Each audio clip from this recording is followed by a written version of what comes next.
report called Educational Involvement of Ultra-Orthodox Movements among Immigrants from the Caucasus and Central Asia in the 1970s. Dr. Idit Hazut graduated from the Babylon University of Ramadan and the Department of Israel Studies в отделе израилеведения и археологии. Сфера исследования включает в себя религии, идеологические группы, социальные и географические периферии государства Израиля. Исследование включает в себя угадары, описание течения, связанные с образовательной системой среди иммигрантов, начиная с 50-х годов. Доктор Идит Hazut преподает в академическом колледже и читает Хорошо? До недавних дней, когда господин Лишец никогда не спрашивал о Кавказе, он имел в виду тех кавказских иммигрантов, никто не думал о них, никто не испытывал фрустрации относительно кавказских миграций. Как говорит господин Лишец, мы продолжаем Колтфилла 9-го Терша. Это фотография оригинального Сидура, молитвенной книги, и которая включается. Adhering to Judaism under communist rule, despite being faced with persecution, we do hope that they will establish religious communities for the glory of the community. The one who published this Siddur in 2010, perhaps it's hard to see, is Yad Lachim organization that I'm sure is known in other contexts, but not in this particular one. I would like to talk about the attempt to absorb the immigrants by the ultra-Orthodox community, and I do not include Chabad. They definitely merit a separate discussion. The first one is the association of the activists for religious education. The second one is the movement for the dissemination of Torah. And the third one that we won't have enough time to discuss is the organization Toldot Yeshuvah that was formed in 2000. So a few words. The Association of Activists of the Religious Education Camp was established in 1949 for the struggle of education in the immigrant camps. Later they took care mostly of the children, and I too had a visit of religious students who came into our house and suggested that we register our children to their schools. Rabbi Shalom Lifshitz was the head of their activity. He was born in the Soviet Union, and he was the one that did not initiate the idea but led it for 60 years. So that's the first group.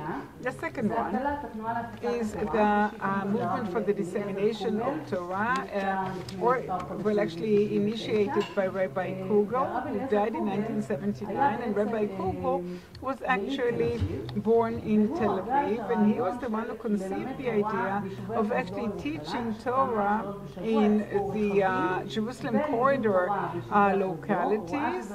And when he saw that worked, he conceived the expansion of the idea into religious nuclei that would operate in development towns. It's hard to see from the picture, but you can see various such localities where such nuclei operate, and also different kollels and yeshivas in different parts of Israel. And actually, what we see here is a whole movement which set up dozens of nuclei of kollels, which later developed into ultra-Orthodox communities in development towns. They had different initiatives. There were clubs that they initiated, over 40, supporting yeshiva students who left those towns for sabbaticals and vacations, and they felt that they had no supporting communities, various religious courses for the portion of the week, educational system for the children of the towns, which belonged earlier on to El Maayan, and the Metivta that aimed at giving their students and integrating them in smaller yeshivas and assimilating fully in the ultra-Orthodox world. As I said, there were different other groups, but there were many interrelations. Even though not in the framework of the movement for the dissemination of the Torah, Shvut Ami was set up by the son of Kugol, and he said, if we can only absorb those coming from Russia, we can actually fight against the sword of communism and give back to the glorious Russian Jewry all that the communists wanted to take from it. You can see how he could distinguish the Georgian Jewry from their Toldot Shurun is definitely another organization. This rabbi talked also in Shvut Ami. They wanted to see Chavruta, study groups in the afternoon hours, to just regular people, not necessarily yeshiva students, and they also combined community activity to strengthen the tie amongst them. In some of this letter which I will read here, all our dear brethren coming from the Caucasus, coming to the Holy Land, your voice calls out to us, and they cry out to us. These Jews who in the communist countries maintained their loyalty to the Torah and its commandments, and when arrived to Israel they are dispersed and suppressed, and they are placed in mixed classrooms with male teachers and female teachers. As we heard in previous lectures, it's far from reality, but the one publishing it does it in order to raise funds, and the activists are raising funds so that they can get the help to do that. Rabbi Silber from the previous picture, a few months after he immigrated to Israel, was sent to the U.S., where he says, a Jew, if it was an angel from the sky going to Russia and describes all that the Russian Jewry went through, there would be one of them who remained a Jew. But the fact that they remained their Jewishness is a great miracle that merits every admiration. I'd like to show you a few pictures of what they do, what they did. If you want your children to observe the Shabbat, enroll them in religious education. There's a book publishing house, and they sell them like the Pentateuch for a very cheap price. We see the synagogue for the Caucasian Jewry in Beersheba giving out free challahs to the new immigrants. And I don't know if that is exactly the same synagogue, but another one that's very large in Beersheba, a yeshiva that was opened, and it's hard to identify who is of Georgian origin or Bukhara. And as we said earlier, all Israelis think that they're all from Georgia. And a youth club opened in Ashkelon, again geared toward the very same population. If I am to sum up all the efforts done by the ultra-Orthodox, and there are numerous indeed, the first one is the welcome. It's hosting them on Shabbat and holidays, circumcision ceremonies. Rabbi Silber was deeply engaged in it, and I didn't mention the fact that he also released the Aguna, those forsaken women. He flew to Vienna in the 1970s, if you remember, when many came to Israel through Vienna, and he took care of those women who remained there because their husbands left them, and made sure that they would not stay as agunot and receive their divorce. Everything to do with the talit, with the siddur, the prayer book, and anything else that they might need. Youth clubs, the absorption in ultra-Orthodox frameworks to all those who could fit in and those who couldn't. An alternative Jewish framework, for example, near the Ponevich Yeshiva in Bnei Brak, strengthening Jewish identity by various other means, preparation for the holiday, Kamcha Pascha before Passover, and assimilating in the ultra-Orthodox community. For that, they set up a foundation, a charity foundation that was called Mishan La'oleh, that helped them purchase apartments to live in.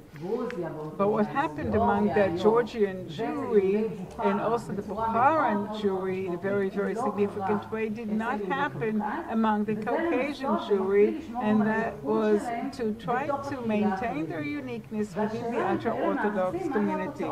And the question is, what were the results?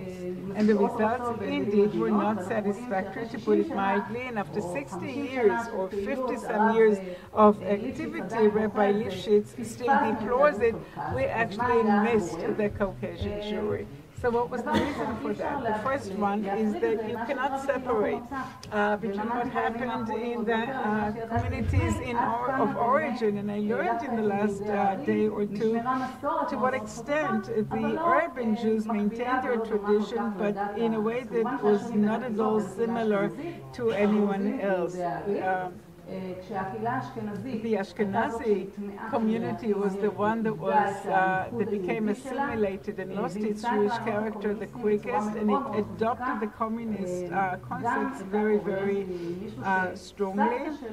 I interviewed someone whose grandmother came here after fleeing after the death of her father, and still she became a very avid communist, despite having her father murdered by the communists. And her brother also adopted the communist philosophy, and they were detached from any Jewish feature. The impact of the environment, and we saw this earlier, they were very conservative about everything. This is why they didn't want to be impacted by the ultra-Orthodox. There were differences between different locations, Derbent and other places like Baku, for example. They did eat matzah in Pesach, but also chametz. In Yom Kippur, they did remember the candles, but not the fasting. I found a picture of Pesach dinner. Until the revolution, there was the impact of rabbis who went to different yeshivas in Poland. I heard about Baghdad a little bit, but no testimony. But there was a very strong influence of Chabad in Poland and Lithuania, where ideological far-reaching changes during this time. Adopting the modernity during the time of the Enlightenment. These were highly impactful. The Bolshevik Revolution, the World Wars, the Holocaust that came after. Even though I learned that there were no fatalities here, different disputes among Jewish communities, even in the establishment of the first Jewish school, a very strong communist involvement. And there was a section for the Poalei Zion, the laborers of Zion. Each wanted to pull their own way, and then if we add to this the fact that some of the leadership left the Caucasus and immigrated to Israel, we really reach a situation in which we have a community with not a strong leadership. We see the suppression of the traditional education and the adoption of some sort of an identity that loses more than it earns. Between 10,000 to 13,000 immigrants arrived at Israel in the 1990s. It strengthens their ethnic identity, because the periphery was based on this ethnic group identity. It was very prominent in the 1970s. There were very, very few academics who arrived in the 1970s, and they found it very difficult to learn the Hebrew language. Those who were not academics never enrolled in the ulpan because there was no funding given to it, so no surprise is that they never acquired the language. There was high, criticism leveled at the government during the 1970s, leveled at the government for not doing enough for the Olim who were concentrated in ethnic concentrations. So, as we heard in the previous presentation, making the 1980s ridiculous in the eyes of later generations like Caucasian women being battered or distressed Caucasian youth. All that strengthens the negative stigma, and you cannot detach the difficulties in absorption from this situation. Look at the title, Saving Lives. One of the places that stood out in the archive when I looked for materials was Ashkelon and Upper Nazareth. These two places stood out. And this is a family who moved from Upper Nazareth to Tel Aviv, and immediately they wanted their children to study in a secular school, but lo and behold, somebody pulls those children and takes them to a religious school, and the title is Saving Lives. Chia is a Talmudic name, and it repeats in the form of a person who returns to the bosom of religion, now is a Chabad activist. And he says that his role is to turn everyone into religious, from being traditional to being religious. And they say that they have a whole department for Caucasian Jewry. In 2000, they determined that there is a need in a special department for the Caucasian Jewry, not for Russians in general. They managed to bring dozens of them to those frameworks, but the success is very, very poor. The concentration of immigrants in the geographic periphery strengthened conservatism, difficulties of absorption deepened the dependency on the family. The periphery reflected traditional identity, even absolute Gentiles sometimes, when arriving in the periphery, started lighting candles. The Lithuanian ultra-Orthodox character is foreign to them. You do what you do and we'll do what we do, maintained.